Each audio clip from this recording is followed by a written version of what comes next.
Shit, we got a lot to talk about this week. We got the Farmers Insurance. Is the Farmers Insurance Whisperer back? Brooks Koepka is back. Scottie Scheffler. Is he a top 10 golfer of all time? My God, the topics today. I'm an overload on golf. Fairway to Heaven. We're live talking all that in 30 seconds.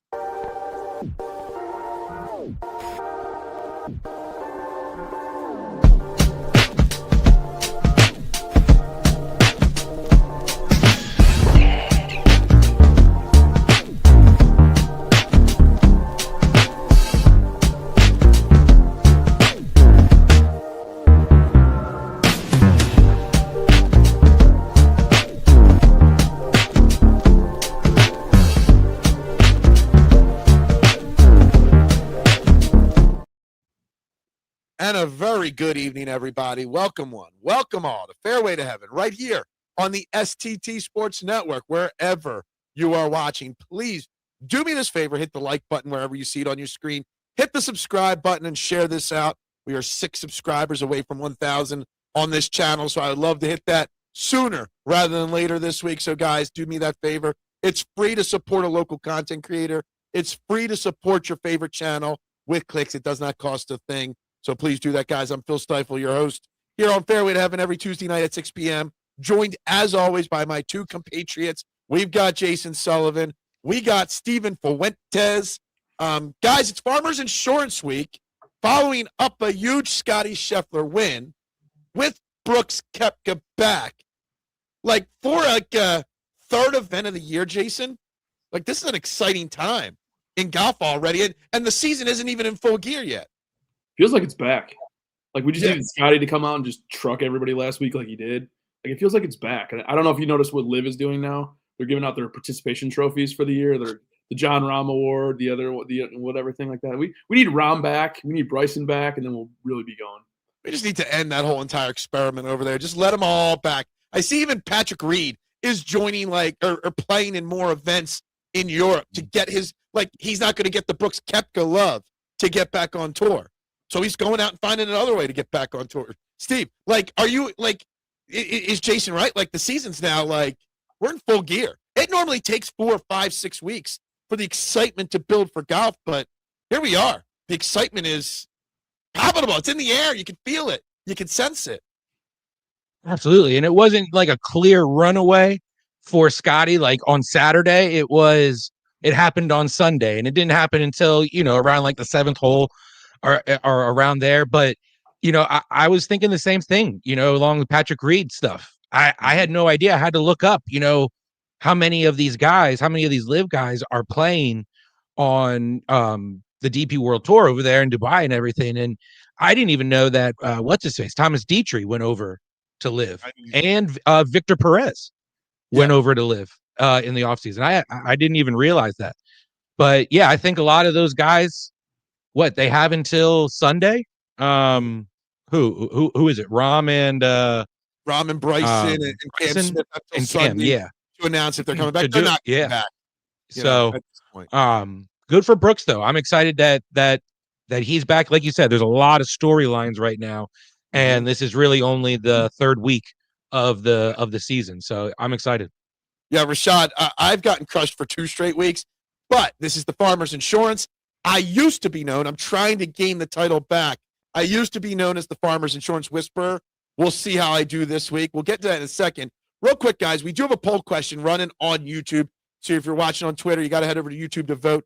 Is Scottie Scheffler already a top 10 golfer all time? This was we have a group chat between the 3 of us, and this was a topic this weekend in the group chat between the 3 of us. We're going to save our opinions on that till later in the show, but I need everybody to vote on the poll so that we get, a few other people's opinions on that. But anyway, yes, this is the Farmers Insurance week. It's at Torey Pines, which is out there in San Diego. I don't know if anybody's ever been to San Diego. San Diego is phenomenal. It's beautiful. Beautiful. If you put Coatesville cost of living in San Diego, Coatesville's where I live, I'd be living in San Diego right now. No doubt about it, because it is one of the greatest cities in this country that I've ever been to. And the golf is fantastic. But the Farmers Insurance held at Torey Pines. It's a it's a pretty how do I say this? It's a legendary course, plain and simple. I know there's a 2-course rotation for the first 2 rounds, the North and the South course, but this Torey Pines has hosted U.S. Opens. It filled in for the Genesis last year. This is one of those legendary courses, Jason, right? Yeah, it definitely is. I think the only knock on it is obviously the 2-course rotation, which I'm not a fan of. It's just like why even do it? Why even do it? This last year, and I know everybody's talking about it on Twitter and everything like that, but like, why don't we have shot tracker at both courses in 2026? Like the stupidest thing I've ever heard, especially when the courses are this much different. Like, you know what I mean? Like, they're not similar at all, really, to be honest with you. Yeah, no, not at all. Obviously, the main course, it's one of the, I think it measured out last year as the longest course on tour last year. So, Steven, you know what? We're going to mix it up a little bit today. Steven, what are we learning here with Torey Pines here? What's the course specs? What are we looking at here with the golfers? Before I answer that one, to even top your question about his golf back, I wrote this down. I meant to say it on Thursday and Friday. ESPN is have that on for 3 hours, and it's like the first time they've done it from noon to 3, and it's the first time they've done it in 20 years. So if that doesn't say what Brooks is coming back, what that means to the PGA Tour and golf, that there's your answer. Sort of deal. Hold on. Before we go, I want to follow up on that because I forgot about that. And I appreciate you doing that. You know how many hoops ESPN probably had to go through to get that? McAfee. How many people they had to pay off? I don't mean that in a legal way. In a legal way, they had to make agreements with every other service that provides that golf coverage to allow that. And it's not like it's Brooks and Scottie and Tiger Woods. It's Brooks, Max Homa, and Oberg, who golf fans know who some of these guys are, but casuals don't necessarily know much about the other 2 guys. ESPN jumped through hoops for Brooks Koepka this week. Well, I think I don't know, this used to be like the event. Like, this used to be the first time Tiger would play, the first time Phil would play. This was like the kickoff to the season, and I think they're trying to do that. And obviously, I don't know what's going on behind the scenes, but it seems like they're trying to make some changes. The PGA Tour is trying to make some changes, which I love to see. I think we all do. Like, the coverage is always a big, huge hot item that everybody talks about. Just the different ways that they do things on tour, and it seems like them being on ESPN, I think, is a huge deal. Like, I don't think we want to underplay that at all. I think them being on it seems like they're trying to broaden the audience, which I like because they're trying to bring in more casuals, I guess you'd say. But I like it. No, I think it's fantastic, and I think it goes to show that the PGA Tour is trying to up their game. Get out of just the hardcore fans and get into the casual, eyes a little bit more.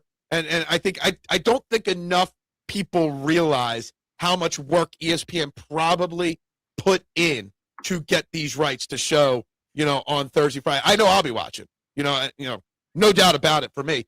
And I don't even think it's a surprise. Like, you look at the field, it's a deep field. There's about a dozen or 13 or 14 top 25 golfers in this field. I don't think it's a surprise that they put guys like a Max Homa, who has won here before, an Oberg who won at this course at the, last year for the Genesis, guys that are going to have a good track record to play well the first 2 days. So everybody watching is going to be watching for Brooks, but also see some really good golf. Like last week, we got Scottie for the first time. This week, we get the big name of Xander for the first time. So it's a new week, and we're getting another big name on top of Brooks. So, and to go back into the course now, we're not going to get that boring birdie fest that, doesn't attract a lot of people. This is the complete opposite of the American Express. So I don't have the stats of the course like Jason, but what I did do some research. It's the fifth most difficult layout on tour. So every single club that these golfers bring, they're going to use. The 14 of the past 17 winners have posted a top 10 at this event prior to winning. So that is big on a lot of my outrights this week. And par is good. Par is really good on majority of these holes this week. And you want to take advantage of the par fives. I expect this to be anywhere between 13 to 15 under. And that's just because last year was what, 8 under for Harris English. So I think it'll be a little uptick. I don't know about the weather, but these guys are going to be able to take advantage of the North course, because of it being shorter. So that's all I got. On to you, Jason, the expert. What do you got here on the course? Obviously, so 8 under is where Harris English won last year, but Oberg won at 12 under. So I think this year, with the Genesis being hosted here last year, it might change, some of the stat, somebody, you have to be in the top whatever, to win this event. You got to take into account the Genesis last year when you're breaking these golfers down too. But Jason, what do you got on the course? Yeah, and like Steve said, you better score on the North course because the South course is tough. I mean, South course is 7,765 yards, par 72. That's the longest course on tour right now. So that's a long course. Yeah, and the greens being POA, they're tricky POA too. So you better. I mean, par's really, really good on the South course. You better score on the North course though. 7,258 yards, par 72, bent grass greens, just easier in every way. There's not a lot of trouble on these courses, so I'm going bomber heavy. I think we all probably are this week. I just want guys that hit far, especially for the South course. The biggest defense is probably the rough when you miss the green, right? Yeah. Or miss the fairway. But so I just want to cut you off because you mentioned bombers. How it's not just about driving distance off the tee. Doesn't driving distance also correlates to other aspects of your game, right? Oh, for sure. I mean, leaving yourself with easier approach shots is on the second shot is huge. So yeah, that's key. I'm going to be going course history. I think does matter here, so I'm going to be looking at that. But bombers, guys that can scramble, get up and down, I'm going to be looking at that too. And I think Steve brought up a really good point: is that the 14 of the last 17 winners of here have posted a top 10. So you want guys that have played here, preferably more than once, I think, and a guy that has finished high at least once. Yeah, absolutely agree. Scrambling, you mentioned scrambling too, and I think that's really key because if you miss the green, you're gonna have long second shots no matter what. If you miss the green or if you miss the fairway, what did they say? It's the second or third smallest greens on tour. So it's one of the longest courses. They also have the smallest greens on tour. Pretty close to that. So you're gonna be scrambling, working on your around the green game. You're gonna have to find ways to save par this week, and that's gonna be super key. And that's why I always like this. Yeah, we gained 1 new subscriber. Awesome. 5 more to go, Adam. Down to 1 hand. Yeah, we're down to 1. I don't need 2 hands anymore. That's what I like to see. That's what your wife said. Yeah. I'm done. Sorry. I'm out. Sorry. I don't even know where to go. What was I even saying? Okay.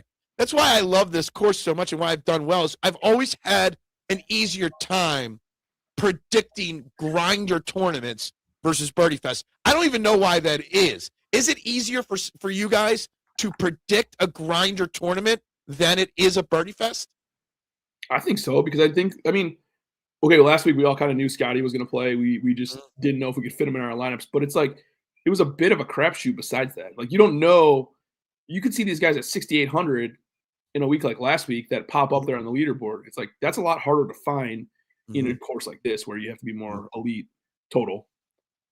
So, Steven, do you struggle or find it easier in these kind of weeks as well, or? I feel like I struggle most weeks, regardless. Really, anyways. No, unless it's SH Kim. Unless it's SH Kim, that's it, right? Yes, unless it's SH Kim. I feel like in these fields and in these sort of courses, which holes these sort of golfers, most of these golfers, maybe not just in the top range, but in the mid 8s, and like Jason was saying, they might be in the mid 7s, high 6s. This week, you kind of know which holes you're going to get your birdies from on this course too. So which golfers has the elite putter to be able to go get those pars, to be able to go save a going from up and down, to be able to go get a surprise like a sand shot or anything around the green for a chip in where you can steal a birdie. There's some guys in here. I don't think it's too hard to predict who's going to be on with just their putter, on events like last week, because not everyone can go out there and get under 20 under. If you weren't even touching 20 under, you were nowhere near doing what Scottie was doing or anyone like that. In a lower scoring event, I just feel like there's more to choose from because the cut line is going to be way different. All those sort of reasons. Like you said too, last week was like the first time I looked at the score. I was working during the first round, but like first time I looked at the score, guys were already at like 9-10 under. It was like a third of the way or 2/3 of the way done in the first round. It's like I don't love those kind of tournaments. All right, so obviously we'll break it down by price tier as we do, but I do want to start and make sure we spend some time on Brooks Koepka, who is making his re-debut on the PGA Tour. He's 8K on DraftKings. I don't know what his odds are now, but at the very beginning of the week, he was 53-1. And I just bet it just because I feel like we don't – my opinion on Brooks Koepka this week is we don't know, right? We don't know how the fanfare is going to affect him. We know he's won majors. We know he's won a lot of golf tournaments. He has missed the cut 3 of the 4 times he's played the Farmers Insurance. So that's a thing. He did not play well last year on LIV. He did get a couple rounds in on the DP World Tour in the fall, doing okay, a 15th place and a 4th place? I've already gone off of that there. I already went to the Farmers Insurance. Sorry. Jason, what do you expect? What can fans expect out of Brooks Koepka? It's hard because I don't think we know. Like we like you said, like he hasn't played well. He played a little bit better at the end. He's not. I don't think he's going to be affected by the fans because he's just too cocky. I didn't mean the fans. I meant no. fans. I know the fans fair. Like I meant the extra attention. Yeah, I don't think he cares too much about that kind of stuff. No. I just worry about the game more. He hasn't looked complete like the way he used to when he competed in majors in like 2 years. So I worry about him. He's 51-1 right now. Which did you guys notice that the odds were a little strange this week? All the odds. I got a 53-1. I got a 48-1. I got a 38-1. The odds were really weird this week on DraftKings. At least to start. I don't know if they're still like that. I think the best case scenario is that maybe he wins, but there's also a great chance he misses a cut because, again, the last 3 times he played here, he missed the cut. Steven, what do you think of Brooks Koepka this week? What would you do? Are you going to completely fade him? Are you like me? I just got to throw a couple bucks just in case. I don't want to be the one that misses Brooks outright. You know what I mean? But it's also something you don't want to put a major investment in. So I'm going to do a first round leader for Brooks because I think I don't think he's coming out nonchalant.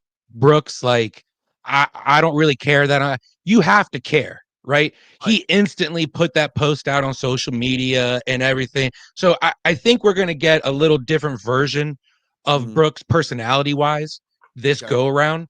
And I just think that if you are going to hit with him, like you said, it's either going to be a win. And in my books, if he wins, he's going to come out guns a-blazing. And I think he starts on the North Course. I think he's on the North Course on what's it called? Interesting. The other thing I was going to say is that, he's not in any elevated events yet this year or signature events. He's got to earn his way, and he's required to play X amount of weeks. He's going to want to get a win out of the way to get into those elevated events sooner rather than later, too. So there's that boom-bust potential. I don't recommend playing him in DFS. That's just my opinion. I think there's too much risk there, but I think there's some, opportunity to be had that maybe he surprises everybody that first week back out. I think it's a fun bet, like you guys were saying. I don't think it's a great DFS play. Yeah. Well, Scottie's not priced him this week. Is Brooks Koepka a better value this week than Scottie Scheffler was last week? No. No? Okay. I mean, I put Scottie in 6 of my 21 lineups, and I only one of them cashed. And despite that, I had 2 Scottie Scheffler 6-for-6s that neither of them cashed last week. So that's how, like, I tried. I went the experiment of Scottie Scheffler last week at 14-2. It did not work out at all for me. Let's look at the board. Let's take a look at the 10K and above. You got 4 names. You got Xander making his season debut at 10-5. You got Ludwig at 10-4. You got Patrick Cantley at 10-1. And you got Cam Young at 10K even, also making his – he's making his – did he play the Sony? I don't know. I don't think he played Sony. We'll start with you, Steven. What do you think of the 10K range? Where are your eyes leading initially with these top 4 guys? Xander, I'm just going to stay away from for the first week. I just I'm okay with it. Like if he goes out and wins, he goes out and wins. It's Xander, you know. Mm. But me personally, I just want to see what he's got. Not dealing with injury anymore, you know, and he's starting earlier this year. Oberg kind of pissed me off with the withdrawal last week. He's done that to me a few times where I've gone really like all in on him for an event and he withdraws because he's sick. But the guy, and I know a lot of people are on Cam Young, but I'm actually going to go with Cantlay this week out of the 10K range. He's played this 4 times. He's made 2 out of 4 cuts. He played the Genesis last year, and he played here at the 2021 U.S. Open, and he got a T15. And last year, he tied for 5th at the Genesis. So I feel like his game suits really any course in California is probably going to suit him well, you know. And I don't mind playing him on these sort of low-scoring events. So that's where I'm headed in the 10K range. Jason? So I don't like the 10K range. If I was going to play one, it would be Xander, I think, but kind of for the reasons Steve was saying, I don't think I'm going to. I'm going to check out ownership on these guys. If Cam Young gets too lower than I think, I'll play him. Same with Xander probably, but I like starting mine in the 9Ks, and it's not even the top 9Ks. I like Hideki and Goddard the best. I just think that those two guys both seem like they're underpriced to me this week.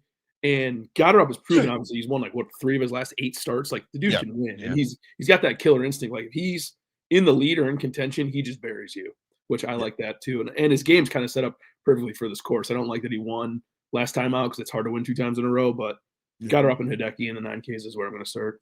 I want to say I do love Cam Young. I do. I think he's his game is at a different level after his win late last year, and I just think Cam Young's game fits this course spectacularly, in my opinion. But I agree with you, Jason. The 9K, it's not just Goddard and Hideki. I like Jason Day at this course. I like Keegan Bradley at this course. If Keegan Bradley can putt average, Keegan Bradley could win this event this week.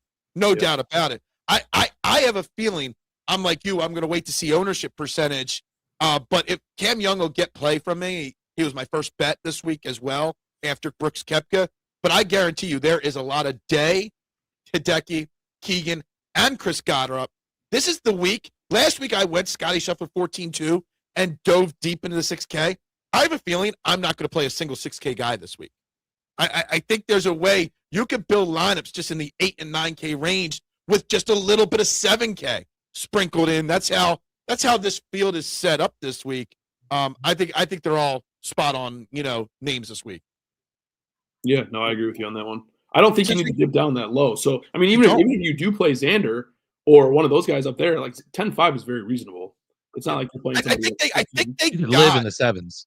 I think they got some prices really right in the sense. We talk about making thoughts like, Jason Day at 9,600 in this field. Like Jason Day's been playing great, but at 9,600, it makes you question. So that might keep his ownership down a little bit. Someone like Hideki at 92, got up at 9K. Wasn't it last week or his last event? Got up was like 79 or 81 or something like that. They bumped up some of these guys' prices that are going to make you have to make tough choices, right? And I love that. I think that keeps the ownership, just down a little bit. Because I think a lot of people will go to Xander and Patrick and those names up top. And I think that opens the door for this 9K range to really help you win, some big money this weekend. That's what you love about, like you said, you're really high on Day. You love that he's a little bit overpriced, I think. So I think last week he was a little bit underpriced. Love that he's overpriced this week. Like last week I think he was underpriced, which made the play so easy, where it's like this week it's like makes you think, like, do you really want to start your lineup with Jason Day? I like those kind of decisions because I like when you know what else? The 4 names I mentioned, Jason Day, Hideki Matsuyama, Keegan Bradley, and Chris Goddard, they've all won on tour, right? But they all are grinders. You know what I mean? They've all won events at 8 under, 12 under, 13 under. They can win. They can shoot a 20 under, but they can't. They can also win the close, grind it out kind of event. And that's what I love about the 9K range. They're all grinded out golfers, and that's what you need. Steven, we just went right from 10 to 9. Do you have any of the other names you like, or do you like the same names that we do? I like the same names. The only one I really want to add is JJ Spawn. I don't really think there's going to be a course that doesn't fit his game. And I just think that that major win just really elevates his status really on every sort of course. And you talk about the grinders. He's one of those guys too. He doesn't have quite the distance, but he's got enough distance. He's got enough accuracy. We've seen what he can do with the putter. Maybe around the green would be his weakness on tiny greens like this. But yeah, no, that's really the only other name in the 9K range that I can add. It's funny. I kind of feel like I feel the same way about the 8K range as the 9K range. I think there's some great plays in the 8K range, and I even tried to do a test build with just 8K guys. You still got to dip at least one name into the 7K to make it work. But a name like Maverick McNeely, Taylor Pendrith, I think is going to be very highly owned, but is a perfect fit, as well. Max Homa has won this event before, and we're starting to see a little uptick to him. I think a name like Jake Knapp, is somebody that might not have had great success here in the past, but his game is different now, and I think it fits in really well. Jason, where are you at with the 8K range? It's funny because I keep hearing people say they don't like this range. I'm with you. I love this range. I love this range. I think this range is so deep. I think the good part is that there's a lot of plays in this range, so I think that the ownership might get knocked down a little bit this week on some of these guys. But my two favorites, I have three favorites actually.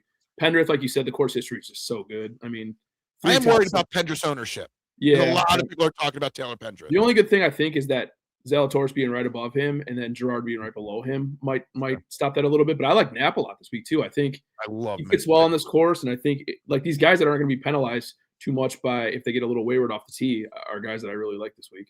So I'd say in order this week, I'd probably go Pendrith, Knapp, Gerard. Actually, 5 of my 6 outrights. I'm counting Brooks as an outright. I don't know if it'll hit, but 5 of my 6 outrights are in this 8K range. That's how much I love this 8K range. And I agree with you, Rashad, here. US Open guys are grinders, and that's what we want this week. Steven, what do you think of this 8K range? Wyndham Clark is one of them. He is like, go ahead. If you're going to talk about him, I'll let you, because I have another name. His name. I think Wyndham Clark can absolutely win this event. I absolutely do. So go ahead, talk about Wyndham Clark, because well, hold on. What did Rashad just say here? US Open guys, right? Yep. What did Wyndham Clark win a few years ago at LA Country Club? Yep. Yeah. Just that. So I saw enough from him last week. I know it was a birdie fest, but he made enough of them. I forget what he finished last week, but he was up there. And he's just one of those guys. I'm using the eye test. I think you're going to see a lot of guys who struggled last season, maybe not go out and win, but you're going to see them a lot more up in the leaderboard where you've seen them in previous years. But the other guy I like in the 8K range is Adam Scott. His resume at Torrey Pines is up there with some of the best. He has the runner up and a T10 in 2 of his starts at the Farmer Insurance. He just got a T24 last week, and he's made 16 of his last 17 cuts worldwide. So he kind of fits the mold. I like his game. And like Jason said, you need course history here, and he's got plenty of it. You mentioned before. I want to get back to Adam Scott in a second. You mentioned Wyndham Clark and him winning the U.S. Open, like Rashad said. U.S. Open guys, succeed at this course. It's not just that; it's guys that win in California too, right? Or guys from California. Yeah, California guys succeed in California. Certain guys are Florida swing guys. Certain guys are California guys. Certain guys love playing in Texas. There's a certain group of golfers that just thrive early in the season because, sometimes the fields are a little weaker, but also because they just play well. Those certain types of elements, certain type of weather, certain types of greens, POA and stuff like that. I think a guy like Wyndham Clark could thrive. But you mentioned Adam Scott. Adam Scott and Justin Rose, who's in the 7K range, both popped massively in my model this week. And what I'm going to say is, that Justin Rose made my potential player pool. Adam Scott did not. So I'm just telling everybody right now, go out and play Adam Scott and go bet Adam Scott. Because whenever both of them pop, I choose one and I choose wrong every single time. So I'm telling y'all to fade Rose because I'm not. I'm telling y'all to play Scott because just go the opposite of me there. I like that. I don't know why to him. I can't get those two guys right. I always get them wrong.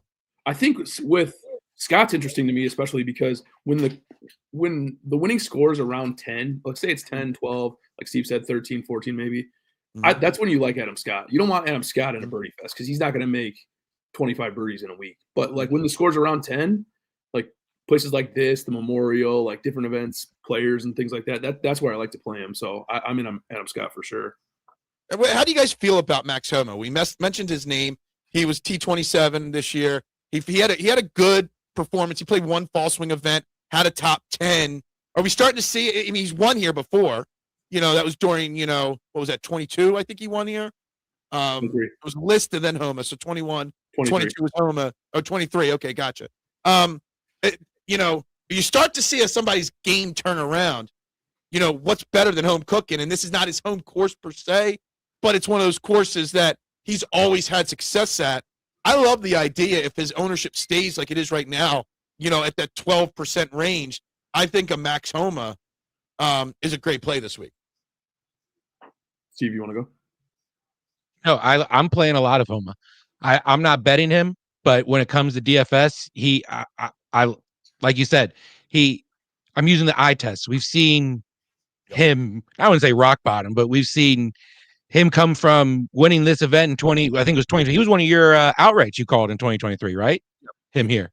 So we saw 2024. 30% of my outrights have been Max Homa outrights. Max Homa. Like I'm just making that number up, but it seems like I get Max Homa. I don't get Adam Scott right, but I get Max Homa right a lot. And I'm just feeling this is a week that Max Homa you're going to see on Sundays in the top 10 of this leaderboard. He checks enough boxes for sure. And his price is low 8K. I like it. All right, let's go to the 7K range. There's plenty of options. Like you could go so many different range or different directions here in the 7K. You've got bombers. You've got short hitters that I think can contend here, like Aaron Rye. You've got Justin Rose, who I mentioned. Jason, start us off in the 7K. What do you think of the 7K range? Funny that you mentioned Aaron Rye because he kept popping up in my research today.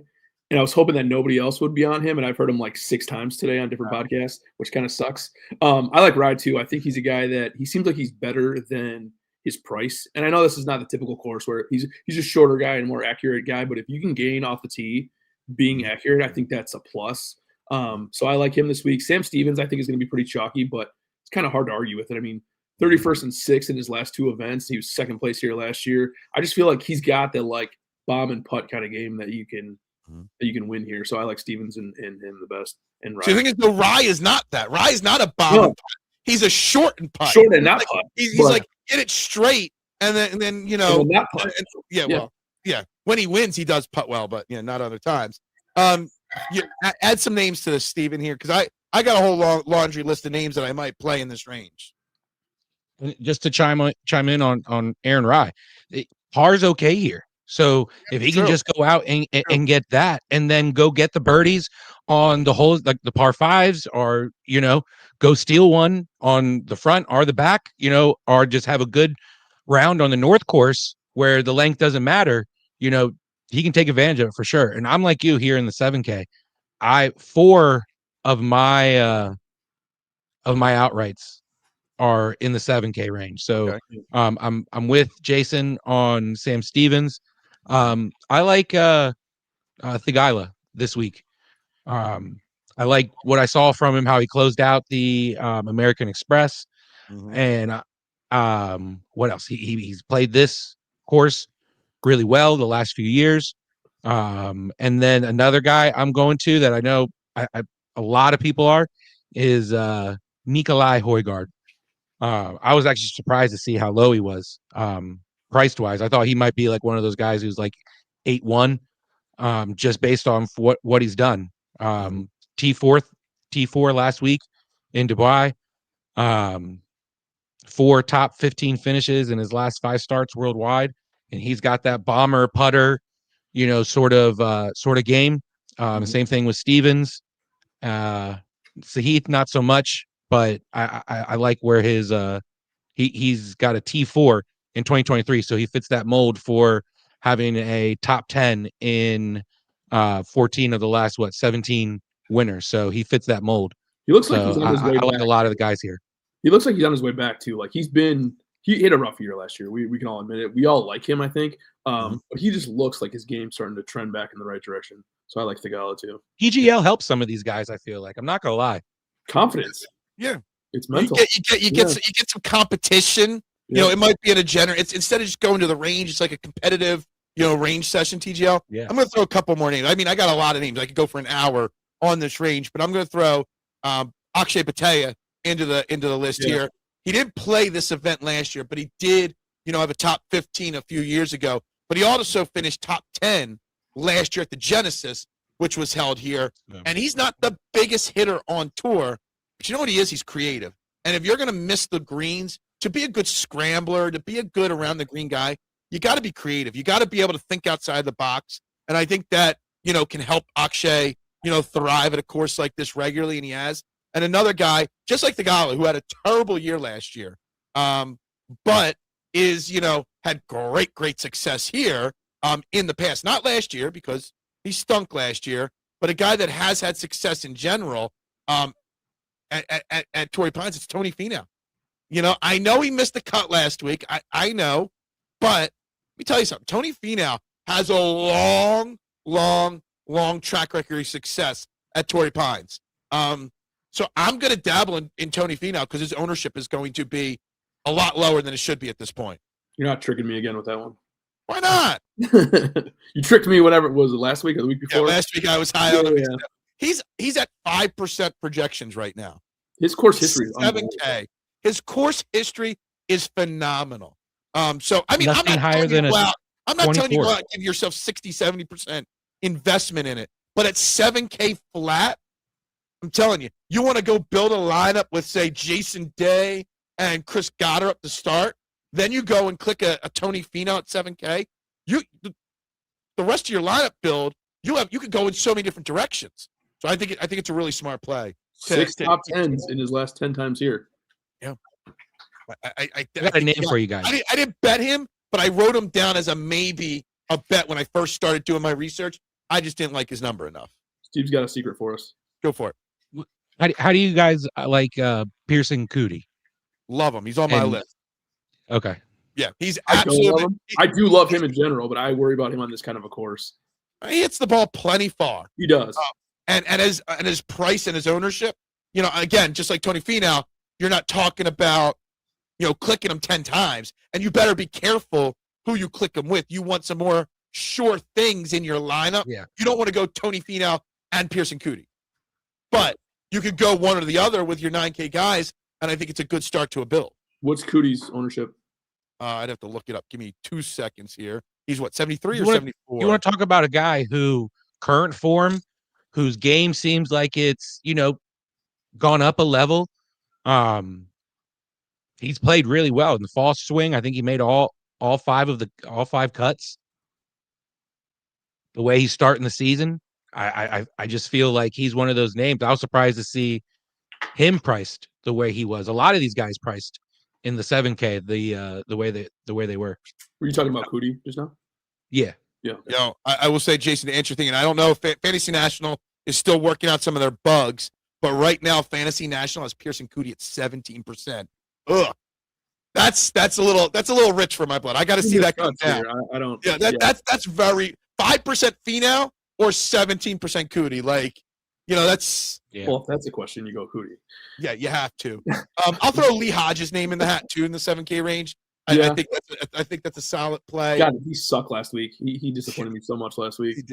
He did. But anyway, I mean, there's so you could go Rose, you could go Kevin Yu, you could go Rasmus Højgaard. I don't know if that's the Højgaard you like or not. You're questioned on that on your post on Twitter, and I like them both actually, but Nikolai's my favorite play, I would say. All right, 6K range.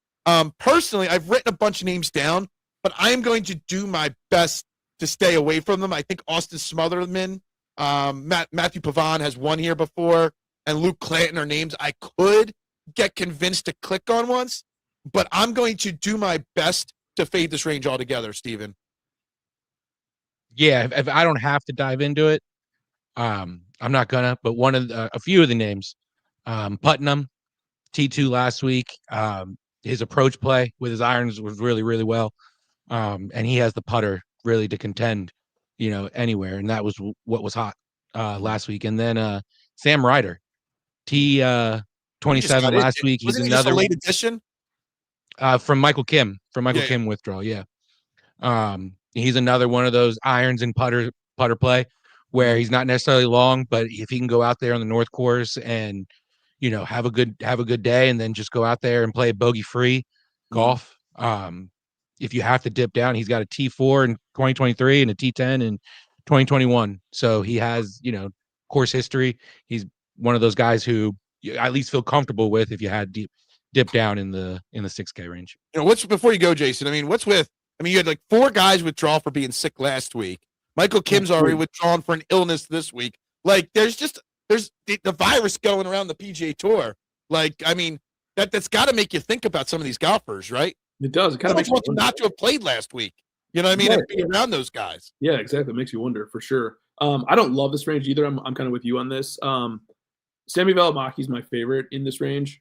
I just think his upside is way more than anybody else. Another guy that just bombs it out there, and if he gets a little bit hot with the putter, I think he can contend. Tom Hoagie's been playing really well. I like him a little bit, but I wonder with him on more difficult courses. That's my biggest fear, I think, with him. So I'm with you.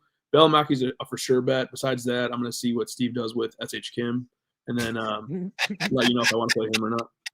No, not this week. Is SH Kim even in the field? Not this week. He's not. Yeah, he is. Yeah, he is. Okay. This isn't his course. Okay. No. Of course. No. All right, let's pull up the graphic on where we are through 2 weeks. Adam always asks, how do we do? I had a shitty week again last week. At least I got something on the board for one and done.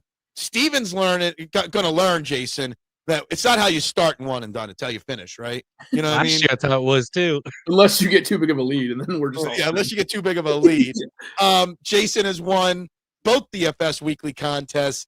Steven's got a huge lead in the one and done. So Jason, you won again. You get to pick the order for this week's lineup build. So where are you going? What are you going to keep it the same since it's worked 2 weeks for you? No, I'm going to go you first, Steve second, me third this week. Oh, Steve, Jason. I'm going to put Steve in his favorite second spot. Okay, gotcha. I hate the second spot. Hence why that's the excuse I've made on why I failed the first 2 weeks, because I was in the second spot, which is the absolute worst. So if I get to go first, I'm going to start right off the gate here. Scottie Scheffler. Sorry. No, you know what? I'm going to start off with Cam Young. I'm going to go right to the top for my first pick with Cam Young. All right. I'm going to go with I'm going to start with JJ Spawn. JJ Spawn. I'm going to go Stevens, and I'm going to go Gerard. Can Ryan Gerard keep up his second place? Was it 3 events in a row that he's been second place? So well, yeah. I mean, no offense, like Gerard's not on my board right now because I don't think he can. Like at some point, the floor is not just going to drop out from under him. It's just going to he's going to fall off a cliff. You know what I mean? Yeah. He's going to jump out of the plane and forget to put his parachute on, and I just don't know when that's going to be. Steven, you're back on the board. I'm going to go with Nikolai Højgaard. Good pick. So Nikolai, not Rasmus, Nikolai. All right, both, so both good plays. Both play very similar to each other. Yeah, they do. Obviously, they're brothers. So I'm up for 2. You took Stevens, so I better get some of the mid-priced guys that I like right away here for this. So we are going to go Bethea as 1, and we are going to go. We're going to go Bethea, and we are going to go. I don't know which way to go here. I'm really torn. We're going to go Bethea and Thagala here with my next pick. Next 2 picks. I was going to make jokes. All right. I'm going to go with Adam Scott. Adam Scott. I'm going to do Valimaki. He's going to be my first pick. Love his upside and love his price. Yep. And then I'm going to go with Chris Gotterup. And got her up. Nice pick. I almost went with him with my last pick. So it's a good grab there. It's a good grab. Underpriced. Should not be Underpriced. I absolutely agree. Guy's won 3 times, and what He you should be say? at the top of the 9Ks, I Yeah. think. But You can make an argument that he belongs in the 10K. Honestly, Yeah. 3 wins like in right at, what? In 3 wins in 2 days. Should put you up there probably. like right at 10K. Yeah. Right at 10K. Yeah. Yeah. Steven, you're up. Max Homa. That was going to be my next pick. Homa. So it's not my next You pick took now. you took the Gyla from me. So You want me to trade you? Okay. So we're gonna go with I was gonna go with Homa and Jake Knapp. So we will go Jake Knapp for one of the picks. And we are gonna go Wyndham Clark. I don't know what that leaves me, but that's what we're going with. Knapp and Clark. all right. I am gonna go. We didn't talk about him. But I just This is like the where his sleeper. game's at. This is the sleeper, everybody. Can we I'll get go like with some flashing lights or something? Patrick Rogers. It's a good pick. Rogers. I like that. Patrick Rogers has actually been playing some great golf, not just recently, like for the last 6 months or the last year. I wonder what is. Can you see his ownership? Are you able to see? I can. Give me a second. What's his price to make it easier for me to look? 7.2. 7-2. 7.2. I was going to the 7.4 area. Patrick Rogers right now, 6.7% ownership. That's pretty solid right there. That is. All right, Jason, your final 2. All right, I'm gonna go Hideki for my first one, and then I gotta kind of get stuck in no man's land here. That's what I'm stuck with in no man's land right now too. I'm gonna go with Aaron Rye and leave $800 on the table. Oof. Yeah, I'm sitting here looking at 700 or 800 left on the table unless I add somebody I don't like to my board. All right. I'm going with Keegan. Good pick. All right, so my choice is to go with Rasmus Højgaard or add Adam Scott to my board, which would just jinx him. We'll just go with Scott's already gone. What? Scott's already gone. Oh, okay, never mind. Then it's definitely Rasmus Højgaard that I'm going with. Let's lock it in. That leaves me with 600 on the table. I actually like all 3 of our lineups, I'll be honest. Had I think 300. We've built some really damn fine lineups this week. I really do. All right, so one and dones again. Steven is completely dominating us out of the water here. So I guess that means I got to go first on one and done, right? So who did I write down? I wrote down Wyndham Clark is my one and done for the week. Wyndham Clark for the win. And you have him on your team. And you have him in your lineup this week. So Oh shit, I do. I did. How about that? I'm gonna go Gerard till the wheels fall off. Gerard to the wheels. Probably this week. It might be this week. He's either going to finish second and you're going to catapult up to first place, or Miscut. or he's going to miss the cut and you're still going to be in second place because I can't seem to do anything with one and done yet this year. Steven, where are you going with your one and done? I'm gonna go with Keegan. Keegan. Okay. Here's a question, because you see a lot of people do one and dones. Jason, do you think there's a theory on when to play the big names? Like last year, one and dones, I saved certain names from majors and elevated events. If you're in a big money one and done, and this is not a knock on you, Steven, because I'm generally curious. Keegan's a guy that's going to play 20 events this year. He's going to contend in 12 or 14 events. He's a guy that could win a major because he has won a major. Is going with the bigger names early, you think, better than later in one and dones? I don't know. I want to say yes, because I want to say that you build. If you hit on those guys at the beginning of the year, you're building a really strong case. Where I feel like what you were just saying is what I did last year is like trying to get too cute. I'm going to save Scottie for this event. I'm going to save Rom for this event. It's like, and that didn't work out for me at all. So exactly, That's what I'm trying to get at. I'm trying to think about that. I think you don't overthink it. I think you play the guy who pops out to you, and I think like if Scottie's in a week like Houston, like last year, where it's like, wow, oh my God, he's by far the best player. It's like I'm going to play Scottie, and I'm going to take my $2.5 million and just go with it. Yeah. All right. So obviously, guys, you're watching Fairway to Heaven here on the STD Sports Network. If you haven't, like, share, subscribe. If you're watching replay, drop your comments and questions. We'll answer them. We're going to get to the Scottie Scheffler thing in 1 second because obviously we got a poll going. Is Scottie Scheffler already all-time top 10. We're going to get into that conversation in just a moment. But Jason, what bets do you got this week? Oh, shit, I was not prepared. All right, never mind. Steven, what bets do you got this week? You're out, Jason. You're out. Four of them fit that criteria for having a top 10 at this event. Those are, I got JJ Spawn 27-1, Wyndham Clark 45-1, Stevens, he fits that 51-1, Nikolai Højgaard 57-1, Cootie 60-1, and Thagila 80-1, and he fits. Thagila is one of those. Hold on, Cootie, and what was the ones as well. Other name? Who? You said somebody that was 51-1. Stevens. Sam Stevens. Stevens and Cootie's numbers are crazy low. You would think for like I would have thought those numbers would have been 80 or 90-1. Honestly, but they're all good, very very good strong bets. Jason, where are you at with your bets? Got her up 27-1, Knapp 38-1, Gerard 43, Stevens 50-1, Nikolai Højgaard is going to be 57-1, and then Thigala to 80-1. I've got some different. I mean, I've got Wyndham Clark at 44-1, but I've got Cam Young 18-1. I got Taylor Pendrith 38-1, Jake Knapp 40-1, Max Homa 48-1, and Brooks Koepka 53-1. And I actually did something different, messing around with my placements. All 6 of my bets, I also bet all 6 of them top 10 finishes as well this week. Not parlay, just individual top 10s on each one of those. So that's where I'm at.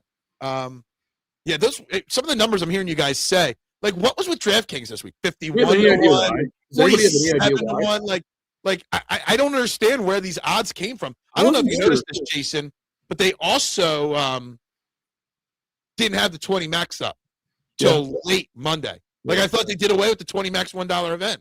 Yeah, I don't know. I was wondering if either of you guys knew why the numbers were so weird. All right, so let's get to the poll question of the day.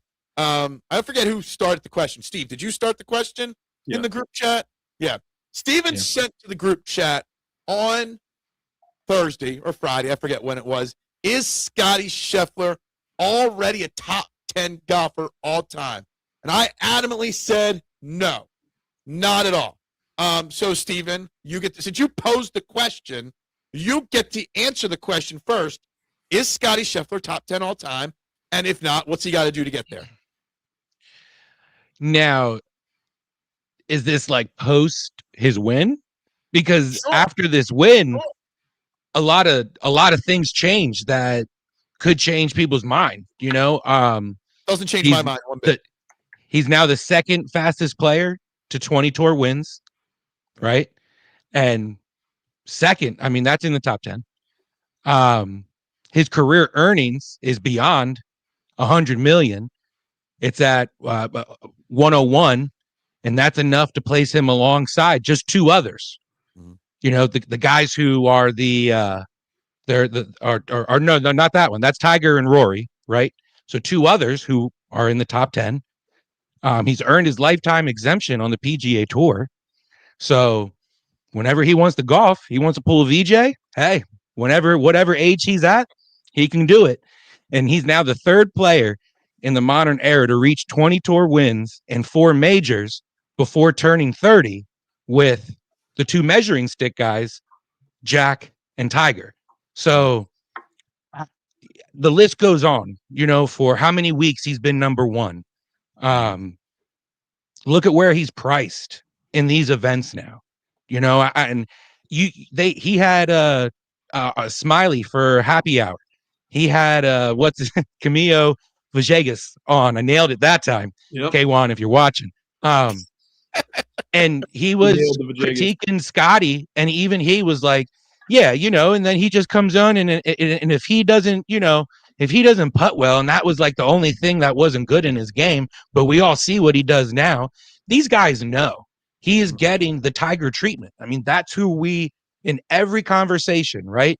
It's just like the LeBron and Jordan, right? We're not talking about LeBron versus Isaiah Thomas or those sort of dudes, right? We are talking about Scottie and the other top 2 guys. We're not talking about Scottie and some of these old. we can't even think of those names. Like the golf historians have to be, well, son, back in my day, the hold your not so fast. And it's like, look what Scottie just went out and did. I don't even think he was trying this week. On a course that did not fit him at all. Yeah.